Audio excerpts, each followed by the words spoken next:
Well, I think Suranne came in to read because HBO, I mean, normally you wouldn't ask Suranne to read. You'd just... I do get asked to read. just offer her a part. But because HBO were involved, they specified that we had to ask people to read. And it was just the way Suranne came in and read was just extraordinary, because I've never been able to see Anne Lister in my mind's eye. There are 3 portraits of Anne Lister, and then they don't all agree with each other, these portraits, and it's very difficult to... I've never had a 3-dimensional image of Anne Lister, and I couldn't see her. I've never been able to see her. And then Suranne came in and just really just knocked it out of the park. It was just this extraordinary... It's the mental and physical energy that I think you have hugely in common with Anne Lister. Anne Lister she had more mental and physical energy than she knew what to do with, and I think when you came in, you got that straight away. And nervous. I was nervous. But had you heard of Anne Lister before this? So I've known Sally for about 10 years, I think, and so I in my head, I think that I'd seen a script. Would you have ever sent me a script years ago, or maybe you just talked about it? We just talked ad nauseum. Yeah, about Anne Lister. I don't think there was. There was not like an early script or something, but well, there was, but I can't remember. Maybe we just chatted a lot. Sending it to anyone, really, but so I heard a little bit. My first agent was in Halifax at Deanclough Mill, so I knew of Shibden a little bit, but then, I mean, so 10 years, not heard, forgot, whatever. And then my agent said, you've got to look at these scripts. And then they want you to go in and read. And because obviously I've done Sally's shows with her writing, but never directing. So I was like, right, okay, so I learnt some scenes. But I remember that day I'd been to Buckingham Palace like you do. But the point being is I never wear skirts or like heels, or, I'm not really a girly girl. But that particular day, just as you're auditioning for someone who's not really a girly girl, I walked in with heels and a skirt and quite a pretty blouse thing on. And was like, oh shit, okay, this is not a good look. Could I have got ready?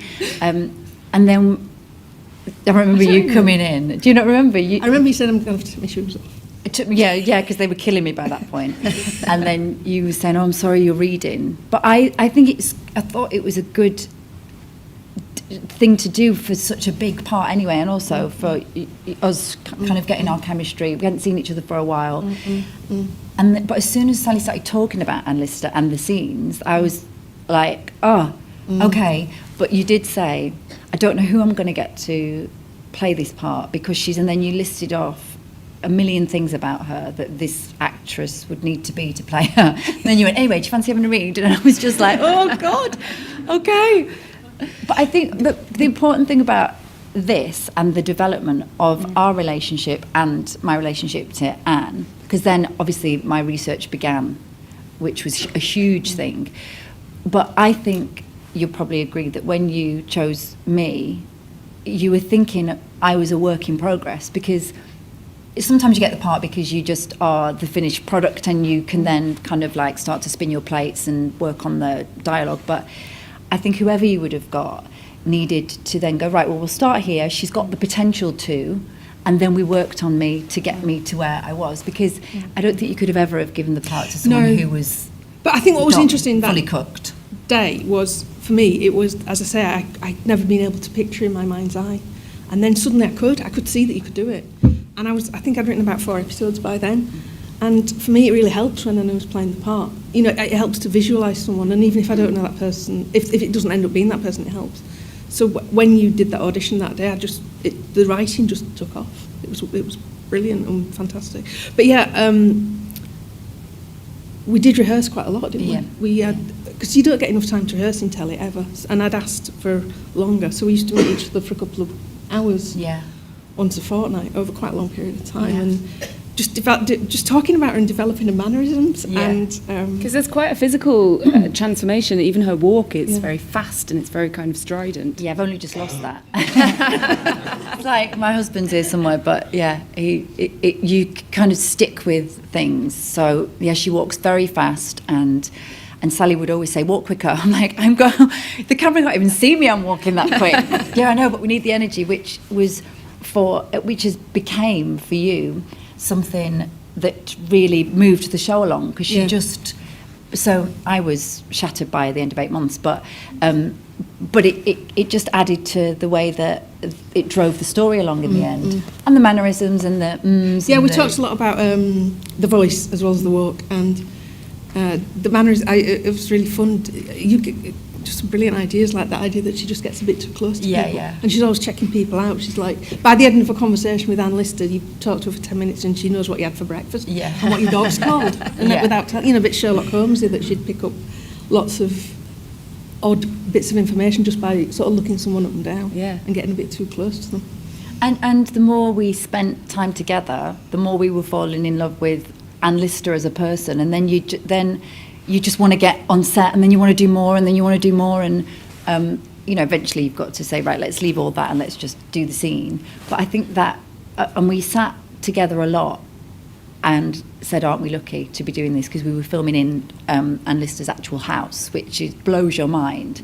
But I remember that we were both, throughout the whole 8 months, it was hard work, it was exhausting, but we always felt very, very grateful and had that like bond of like, this is good, this is, we're really humbled by the experience, I think, which helped keep it. There wasn't a day that passed when I didn't think, God, I am so lucky. I am the luckiest person on the planet. Well, speaking and being in her house. I mean, you used to say that, just being in the house. A couple of times you find this is like weird. Yeah, weird. It just struck you occasionally how wonderful it was that we were there doing this thing.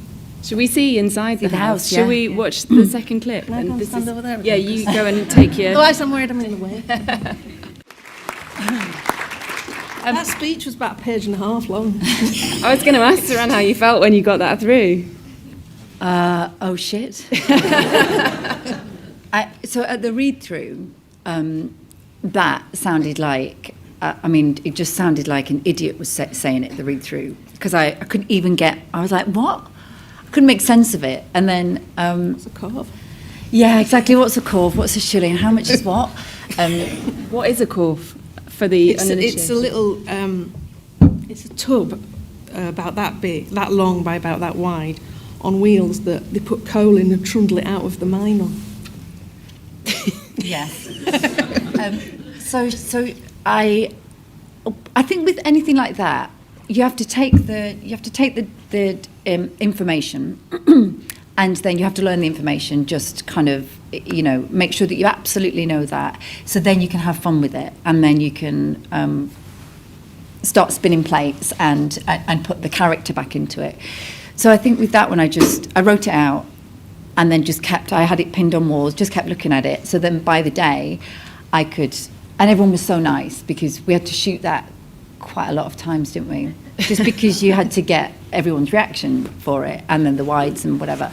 And I think with period, you tend to shoot more than you would contemporary. So yeah, by the end of the day, everyone hugged me on set, and it nearly took a day, didn't it, to shoot? I think. It was a big old scene to shoot. Yeah. Is it still in there now, do you think? No way, I'm watching it going, oh, good. Glad that's in, I think it's like, glad that's in the bag. But as never we went, never again. No, in fact, Sean Dooley, who I've worked with about 5 times, said, "Hey mate, it's me again." He said, "I bet you like seeing me because we're mates, but I bet you think, oh shit, it's the coal stuff." Every time he came on set, I speak to him like that, and I just literally wipe the floor with him, and it's all coal stuff, isn't it? Yeah. Except maybe one scene which is slightly less, but it's usually I just run rings around him. So yeah, and he's great. He's just lovely to be around. So the support of other actors. I had a lot of mates coming onto this show, so it was great. Sally, the coal stuff. How did you know there was such entertainment value to be had in the coal industry in Halifax in 1832? Well, what's exciting about Anne Lister was that she was going into a man's world. She knew that her estate was valuable because of the coal, and she wasn't going to give it away. She was going to make money out of it. And it's just something women didn't do. So obviously that's going to be a good storyline, that she does run rings around people. She is three thoughts of everyone else, including Jeremiah Orton. What was hard about extrapolating a story about the coal from the journals, which I did in the end, it's a consistent story that goes across the whole series. In the journal, she gives you a lot of information, like all that. That is pretty much direct from the journal, that speech. I didn't have to invent a lot. But the problem is she tells you so much and not quite enough, because she knows most of it herself. So while she gives this fantastic detail, like I didn't know what a corv was. I don't know, the first time I'm transcribing that, I don't know what she's on about. And again, because it's a journal, it's not a novel. It's not a story. It's not got a beginning, a middle and an end. So the coal references in the journal don't have a beginning, a middle and an end. It's just an ongoing record of what she's done that day and what she said. So I had to construct a story from not quite enough information. So I mean, we did quite a lot of research, and we got a guy on board who knows a lot about mining in Yorkshire in the 1830s. But I hope it is an entertaining story. I bet he was surprised that he was being called up to consult on a BBC One drama. Yeah, well, I don't know. I mean, he was fascinated about the subject. So. Yeah. But it was filling in holes where she just doesn't tell it quite enough all the time. So for me, it was filling in gaps. And you really get a sense of her intellectual force in that scene. How do you think she was able to operate in that world as a woman at that time? Do you think it was by force of her personality? She was phenomenally intelligent, Anne Lister. She was fascinated by the world and everything in it. She was really curious. She loved information. She read as prolifically as she wrote. She could absorb complex information. She could turn it around very quickly, and she could utilise it very quickly. So that, in a way, what you see in the storyline is that at the beginning of the episode, she talks to James Holt about mining. She picks up a lot of information very quickly, and then, towards the end of the episode, she can turn it around and do that. So it was just trying to dramatise this woman who can really turn information around quickly and use it very effectively. And we saw shabby little Shibden there. It doesn't look too shabby, but Suranne was. She's a snob. She's a total snob. Yeah. But did it really give you something to be in her actual house? Because I can't imagine it was the easiest place to film. Mm. I think we were allowed some places, and then other places had to be recreated in studio because the floors wouldn't have taken the cameras and stuff. But I mean, right from our very first visit, 6 months before we started filming, probably. So Sally introduced me to Shibden and the grounds, and then all of Anne Lister's. You took me right up to where the coal mines were, where Anne Walker had her house, and we really stomped the grounds. So I felt like I was just a part of it. And there's a scene where she says that she's going to re-landscape the whole of Shibden, and then, of course, being on Shibden. And my son was 2 at the time. We used to go there because it's there's a cafe there, and there's a boating lake, and there's a kids play park. So my husband or my nanny and my son could come and visit and then go to the park.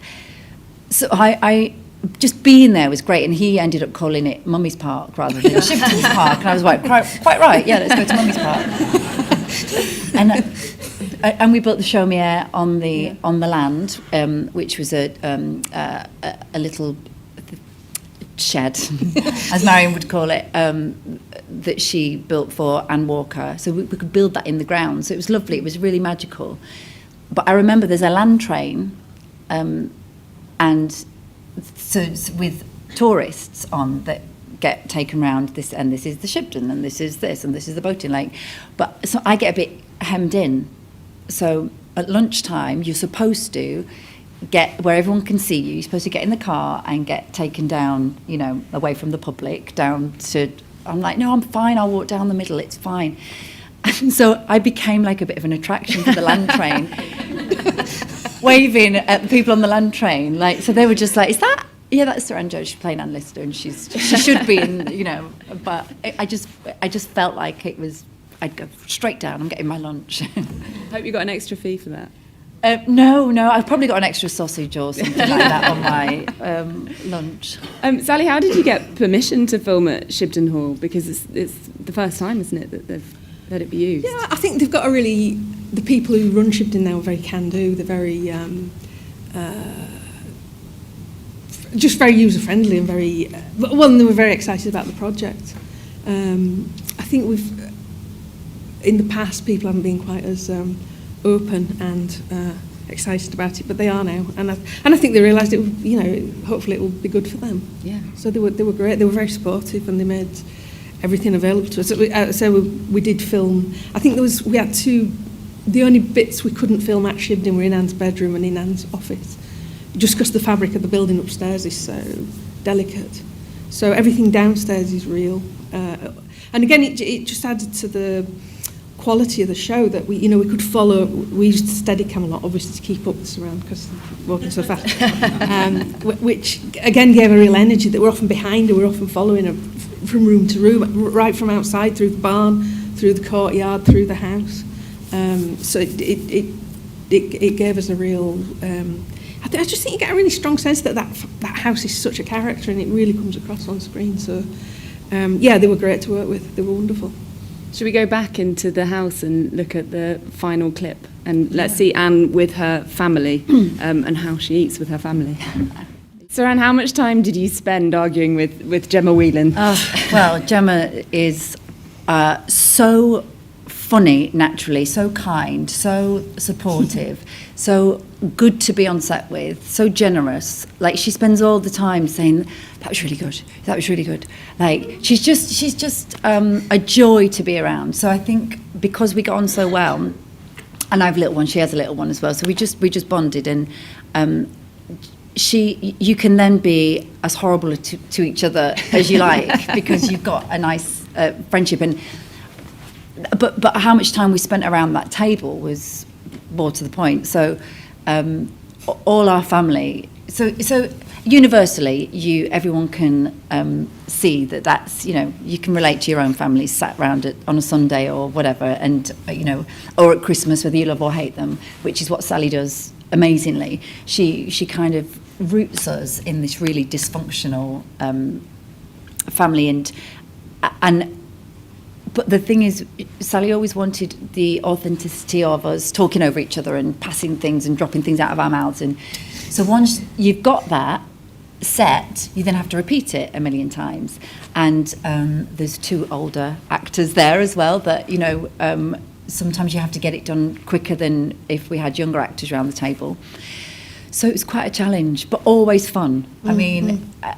It could be a nightmare at times because of the amount of times you have to go around the thing, but really on the whole I like those days. They were just fun days. She was great to work with Gemma. I always got the feeling that there was this joke that she was always trying to upstage you. Yeah. In the way that Marion would always try and upstage Anne and just never ever could, because how could you upstage Anne Lister? And she started doing these looks to camera, Gemma, and we ended up using them because originally it was just Anne Lister was meant to talk to camera, and it is. But then Gemma sneaked a few looks in, and for fun, and I thought, we'll use those. But you do like bickering sisters in your shows, don't you? Well, they're always good value. and it goes back to the diary. It's very truthful. Anne and Marion did have a very difficult relationship. You feel underneath that they probably did love each other like sisters do, but they just could never ever be articulate about that. There's so many, and of course we've only got it from Anne Lister's point of view. And reading between the lines of the journal, I often feel sorry for Marion because she's never going to get the better of Anne Lister, her sister. So I felt it was ripe for a comedy and dysfunctional, at home with the Listers. Because Anne is not particularly kind to Marion here, and we were talking about her being a snob earlier, and I think you get a sense of her snobbery from this scene a little bit. Was it important to include that side of her, the kind of the snobbier completely, side? Yeah, because I think the thing about, the great thing about Anne Lister, why she's a great character to dramatise, is she's a mass of contradictions. She's very, Anne Lister was very down to earth, but she was also very mercurial. She was a chameleon. She was somebody who could talk to anybody on any level. She's actually quite difficult to describe in many ways. Sorry, what was the question? We were talking about her... I'm lost as well. It's because she's so mercurial, she's hard to pin down. The different sides of her. So Her snobby side. her that was snobby it, side. Yeah, I wanted to the complexities of Anne Lister. I love the fact that she wasn't, she wasn't a goodie by any means. She's really, really complex. Yeah. I think that's it was important because anyone who knows the diaries as well will probably have an opinion about Anne Lister, and that sometimes she's quite unlikable. But of course, by the time we meet her, she's 41, so she's started to dress the way she's dressed because it's armour, and she's decided to present herself in the world this way. She's running her business. She's had her love affairs and been heartbroken, and now she's and every time that happens, she's put on another layer. She's changed her accent because she's a social climber. She behaves in different ways depending on where she is in society and social situations. So, and she can be rude to Marion because it's a sibling relationship, and God, the way that you talk to your family, is when you've got that familiarity can be harsh. So we had fun with that. The way that she speaks to some of her servants can be harsh, but then also Sally's put in the bits where she needs to do that to show that she's in charge, because she's a woman running a house as well. So she has to behave in a certain way. Even in 2019, women have to behave in a certain way to a point to get what they want. And, we're getting there and we're having this great conversation at this time. But I think when people see her in a certain light, it's because she had to behave that way. But then Sally does have these brilliant moments where you just capture the complete vulnerability and courage that it takes to exist as her in that way. Because Marion is talking about her staying at all of these women's houses, and obviously there's a kind of subtext to that we're supposed to understand. But is it fair to say that she got about a bit in her time, Anne Lister? Yeah. She absolutely loved sex. Yeah, she loved women and she loved sex. I mean, talking to our advisor, the pool of women that she could choose from is quite small, because you have to be very careful who you're talking to. The women that she had affairs with or dalliances with or fell in love with often then went on to marry men for love or to keep appearances or for money. So, yeah, she then moved on and had... But every time we talked about... when we talked about each of the women you see in these 8 episodes, they were very different relationships. So we spent a lot of time talking about each one. And then there's a brilliant relationship with Mariana, which lasts...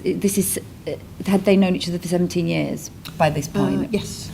So that was a real historical relationship that comes back in episode 1. Or she comes in episode 1, and then later on there's a big Mariana episode. So that's a brilliant kind of that's a particular relationship, and then we have the new relationship where you see myself and Sophie, the brilliant Sophie Rundle, play out, because it's basically her coming out story as well as us getting together, and also it's on her patch for once.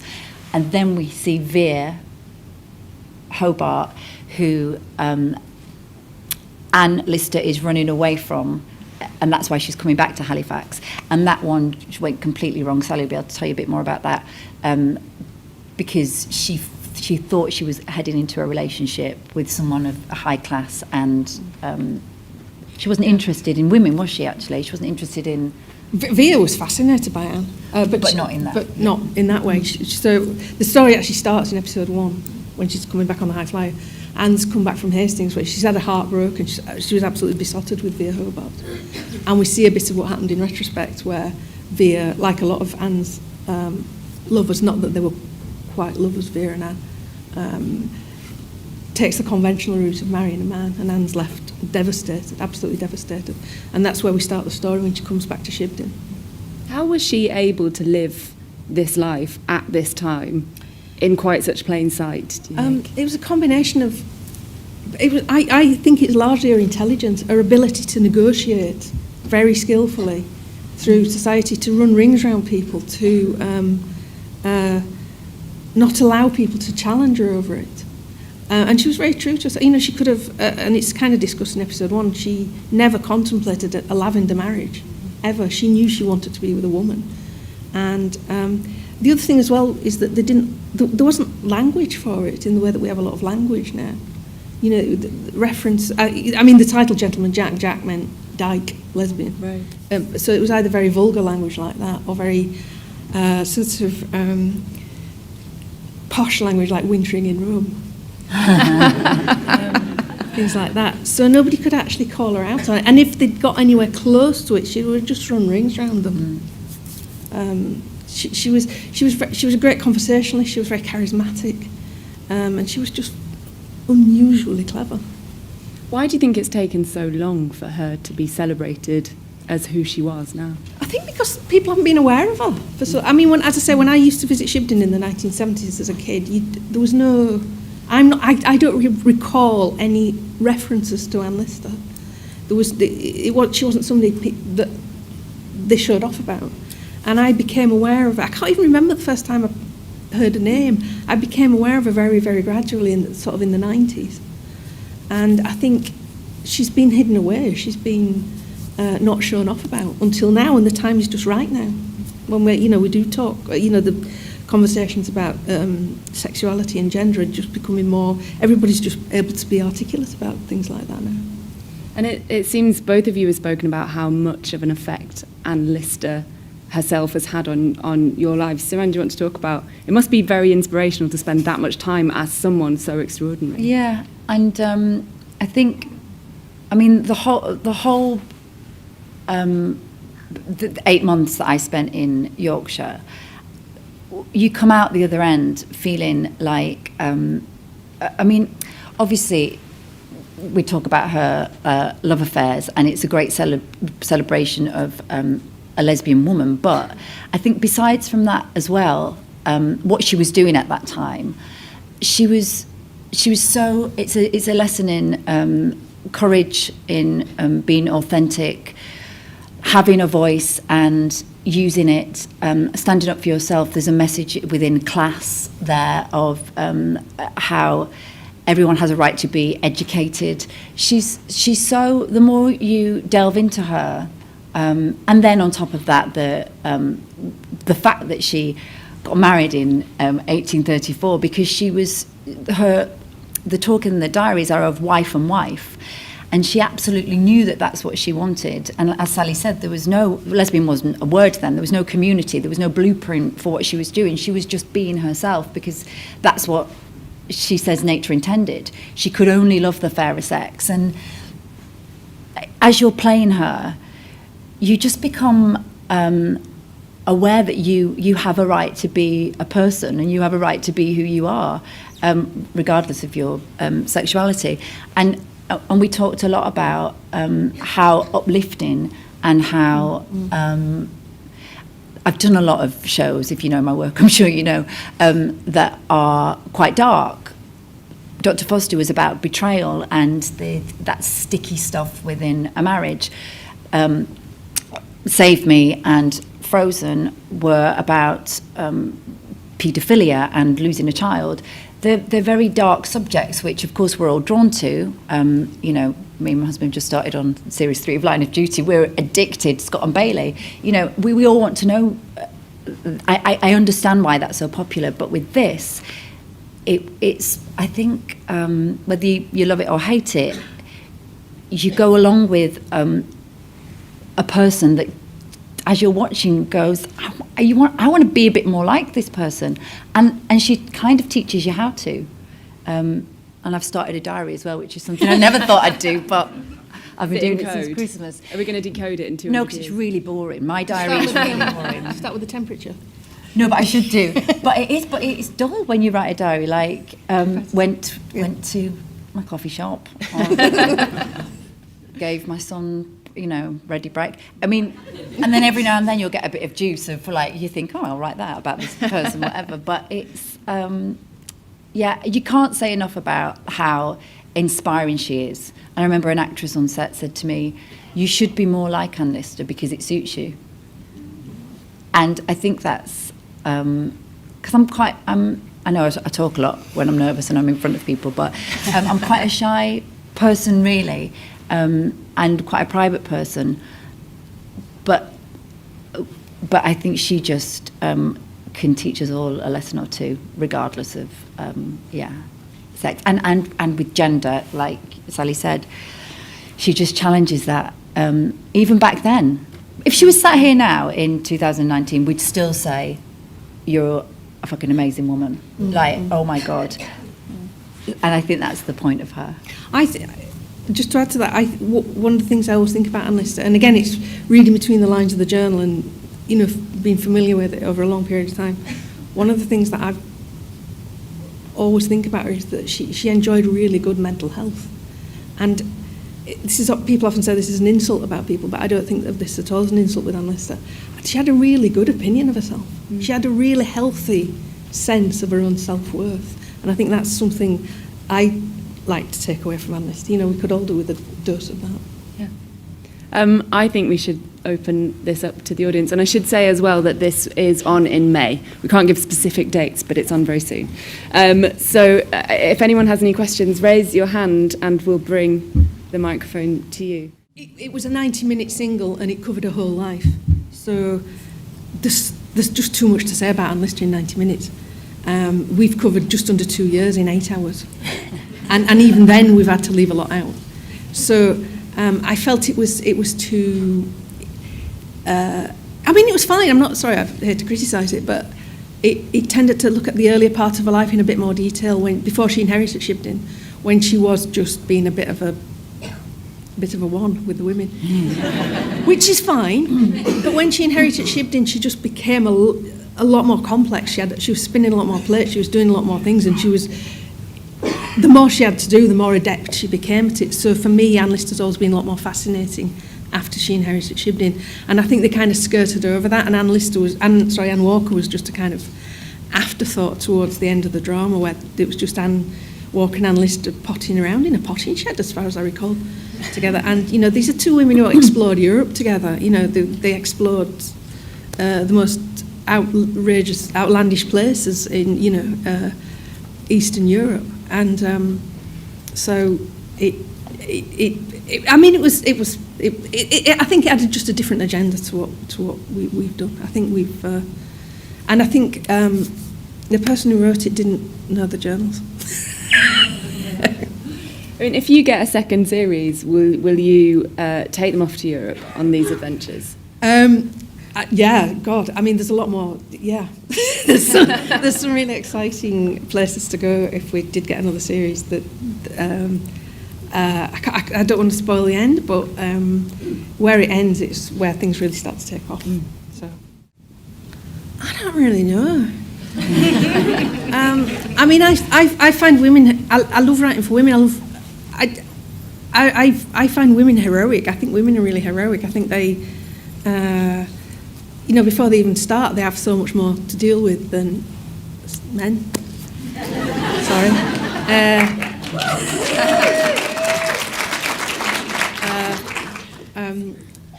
I think I'm quite rare. I just like writing for women. That's what excites me.